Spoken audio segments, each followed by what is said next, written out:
Joining us now, we have the president of the National Action Network, the host of MSNBC's Politics Nation, the Reverend Al Sharpton, and the co-founder and CEO of All In Together, Lauren Leader. Good to see you both this morning. Rev, starting with you, certainly an eventful stretch there in Southern California. Padilla's emotional speech, getting at the heart of this idea that this is maybe not the America he thought we lived in, that he thinks we should live in.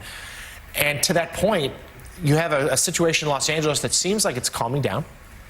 Curfew's been lifted, and yet the president and his defense secretary, some say for political reasons, are just increasing the military presence there.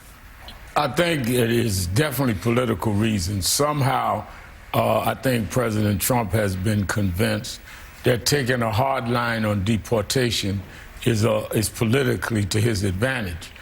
There are a lot of people in his base that have been complaining for years about the question of migrants, illegal migrants coming across the border. They're the gangsters, they're the drug dealers, they're the violent people. What I don't think he's getting is the fact that that does not mean people want to see it go too far.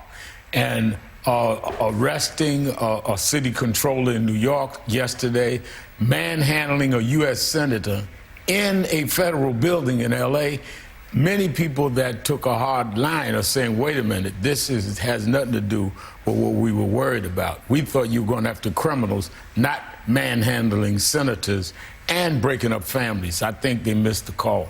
And Lauren, the president and his team could be emboldened perhaps by this decision, because let's recall, it was just a couple of days ago where Trump, more or less declared war on blue cities, name-checking a few, Chicago and L.A., New York included, saying these ICE raids are going to step up, and suggesting that the National Guard, in his estimation, if needed, would be there to help.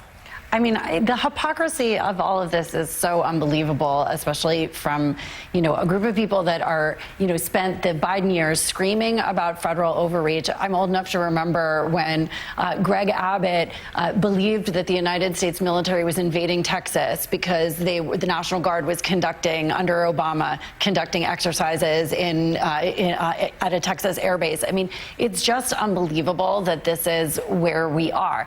I think what is disturbing to so many Americans, as Rev said, it's not the deportation of people that may be criminals. It is the sense of lawlessness from this kind of goon squad that seems to be emerging from ICE and these sort of unnamed masked enforcers who are, at rallies, who are showing up and arresting people without warrants.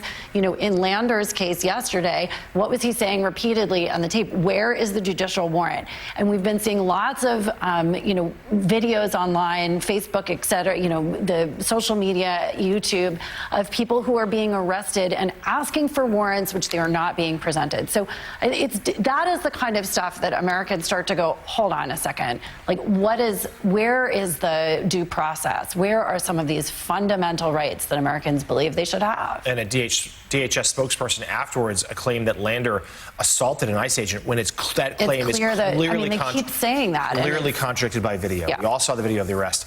It didn't happen. Okay, you both please stay with us.